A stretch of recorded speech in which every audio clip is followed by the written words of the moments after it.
ang dalawang magkapatid, si Antoinette pati si Anthony. Palagi sila nagtutulungan sa mga gawaing bahay o sa project nila o assignment. Bunso, bakit po kuya? Gumawa ka na ba ng iyong assignment? Opo po kuya. Nagawa na po ako pero po nahihirapan po ako sa math. Oh, okay. Tuturuan na lang kita oh. Hanggat sa huli, nagturuan ang dalawang magkapatid. Bunso, bakit po kuya? Tapos ka na ba? Tapos ka na po sa iyong assignment? Apo kuya, tinuruan mo po kasi ako eh. Okay, ngayon magwalis ka muna. Pagkatapos mo nun, magpahinga ka na. Tapos matulog para magising ka ng maaga bukas kasi maaga ang iyong eskwelahan. Okay po kuya, magwawalis na po. Pagkatapos mo magwalis, mag-toothbrush ka muna at maghilamos. Okay po kuya. Gagawin ko po lahat ang mga sinabi mo. Okay, mabuti. Ako na ang gagawa sa ibang gawaing bahay.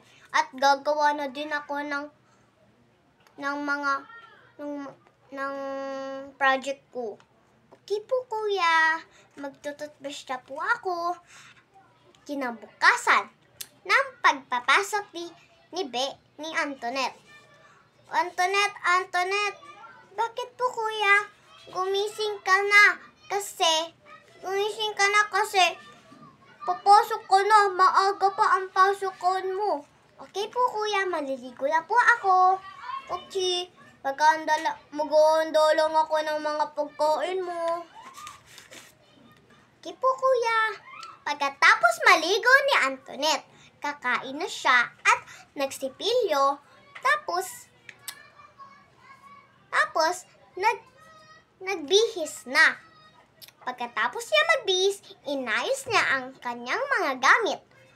Bunso, bihisan mo na dyan kasi hatid na kita. Okay po kuya. Makalipas ng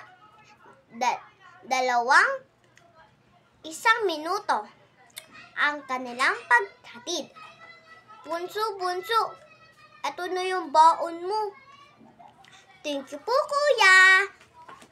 Thank you po sa lahat ng binigay mo sa akin, pati pag-alaga sa akin. Walang anuman yun.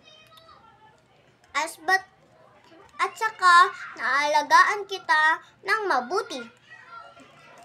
Pagkapasok ni Antoinette sa eskwela, si Anthony naman ay nagtrabaho.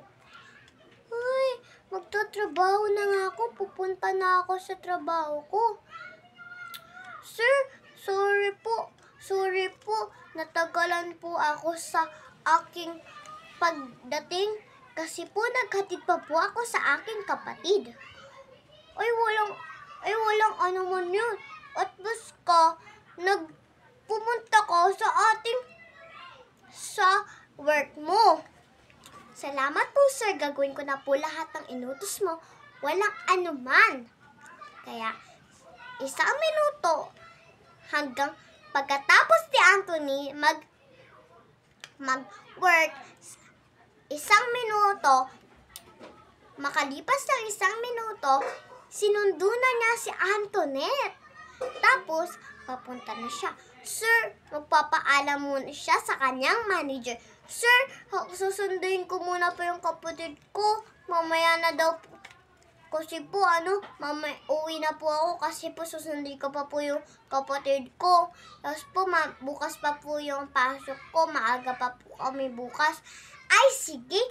Bye-bye. Ingat kayo ah. Next week ang sahod nyo. Ay, thank you po. Thank you po. Makalipas ng 1 minuto ng pag-uusap nila. Sinundo na niya si Antoinette. Asan na kaya si Kuya? Ba't ang tagal? Ay, okay lang yan. Kasi baka ma-accident siya pag binihilasan niya. Parating na ang kuya niya. O kuya, nandiyan ka na po. Sasakay na po ako At pakalipas ng pagsundo ni Antonis sa kanyang kapatid, uuwi na sila para kumain. Ayan, kuya, magbibihis muna ako Tapos, mag-ilamos kasi po baka nandito pa po yung mga pulbo. Sige mag-ilamos ka na. Tapos magbihis ka na. Kakain na tayo. Magluluto ako ng fried chicken. Ay, thank you po, kuya.